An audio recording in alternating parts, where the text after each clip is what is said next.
आजकल प्रत्येक इंसान के ओठों पर एक ही नाम है, वह नाम है कैची धाम आश्रम। ये एक ऐसा आश्रम है, ऐसा पवित्र स्थान है जिसका निर्माण नीम करोली बाबा जी ने स्वयं करवाया था। आज हम आपको बताएंगे कि इस आश्रम में ऐसा क्या है जो यहाँ आने वालों को जीवन का एक नया मोड़ मिल जाता है।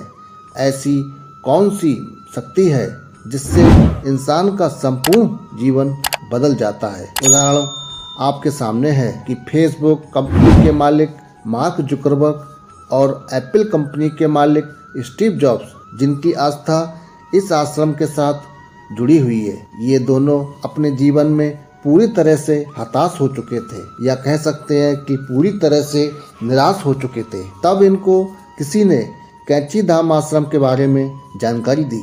इस पर वह दोनों यहाँ कैची धाम आए और कुछ समय यहाँ रहकर बाबा जी का आशीर्वाद लिया। इसके बाद जो कुछ उन दोनों के साथ हुआ वो आज हम आप भली भांति देख रहे हैं। बाबा जी की असीम कृपा पाकर आज दोनों ने अपनी किस्मत को चमकाया है। हॉलीवुड एक्टर्स जूलियस रॉबर्ट ने बाबा जी से प्रभावित होकर हिंदू धर्म स्वीकार किया।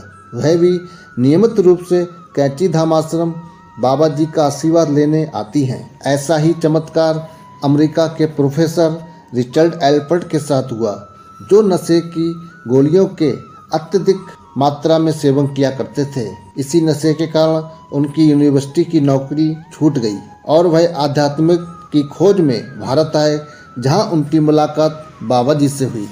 उन्होंने बाबा जी को एक साधारण व्यक्ति समझा और उनको परखने के लिए रिचर्ड ने बाबा जी को कुछ नशे की गोलियां खाने को दी, पर बाबा जी उनकी सारी गोलियां खा गए और उनको कुछ नहीं हुआ। तब बाबा जी ने रिचर्ड से कहा कि इस नशे में क्या रखा है, नशा करना है तो भक्ति का करो।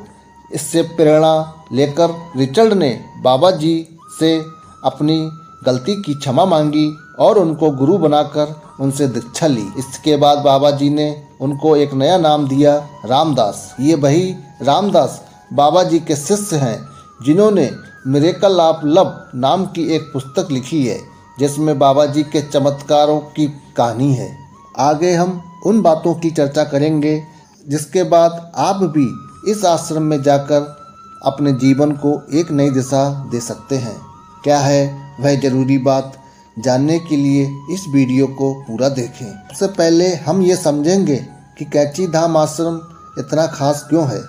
कैची धाम आश्रम की स्थापना सन 1964 में नीम करोली बाबा जी ने करवाई थी। बाबा जी सन 1961 में पहली बार कैची धाम आए थे और उन्होंने अपने पुराने मित्र पूर्णानंद जी के साथ मिलकर यहाँ मंदिर बनवाने का विचार किया था।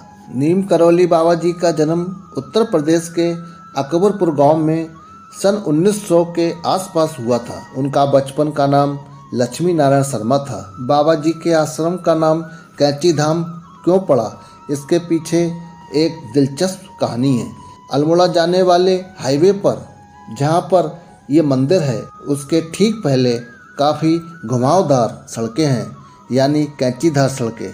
इसी कारण इस जगह का नाम कैची धाम पड़ गया। बाबा नीम करोली जी ने यहाँ पर हनुमान जी के मंदिर की स्थापना की। आप जब भी यहाँ कैची धाम आश्रम आएंगे तो व्यक्तिगत अनुभव करेंगे कि यहाँ की हवाओं में कुछ जादू है। ये छोटी सी घाटी अपने आप में कुछ समेटे हुए है। नीम करोली बाबा जी के भक्तों का कहना था कि बाबा जी अपने अंतिम समय में हनुमान जी जैसे दिखने लगे। यही कारण है कि माना जाता है कि नीम करोली बाबा हनुमान जी का अवतार थे। 11 सितंबर 1973 को बाबा जी ने अपने भौतिक शरीर का त्याग कर दिया, लेकिन उनके चमत्कारों को लोग आज भी अनुभव करते हैं। अब हम आपको बताते हैं उन बातों का जिनका ध्यान कैची धाम आश्रम में जाने से पहले जरूर रखना चाहिए। सबसे पहली और आवश्यक बात यह है कि कैची धाम आश्रम में कोई लालच और अनुचित मांग लेकर कभी ना जाएं। आप निस्वार्थ भाव से ही जाएं। यहाँ आने से पहले अगर संभव हो तो कुछ दिन पहले मांस और मदिरा का सेवन पूरी तरह से त्याग दें। आश्रम जाने से पहले हनुमान चालीसा का प्रतिदिन कुछ दिन पहले पाठ करना प्रारंभ कर दें। साथ ही साथ श्री राम जी के नाम का जप भी करना प्रारंभ कर दें। नीम करौली बाबा जी के कैंची धाम आश्रम में उन लोगों का कल्याण निश्चित तौर पे होता है जो अपने जीवन में निस्वार्थ भाव से सहायता करने वाले होते हैं। कहने का मतलब ये है कि जो लोग दुखी, गरीब और असहाय की मदद करते हैं, बाबा जी हमेशा उससे प्रसन्न होते हैं। अगर आप भी जीवन के कष्टों से परेशान हो चुके हैं, हर जगह निराशा ही निराशा मिल रही है और चाहते हैं कि आपके जीवन में भी कोई चमत्कार हो, तो सच्चे मन से निस्वार्थ भाव से प्रार्थना के लिए कैंची धाम आश्रम में जरूर जाएं और वहां बाबा जी के दिव्य चमत्कारों को अपने मन से अनुभव करें। बाबा जी बड़े दयालु हैं, वह अपने भक्त को कभी भी निराश नहीं देख सकते। इसी के साथ वीडियो को समाप्त करते हैं। मिलते हैं अगली नई वीडियो के साथ, तब तक के लिए जय सिया राम।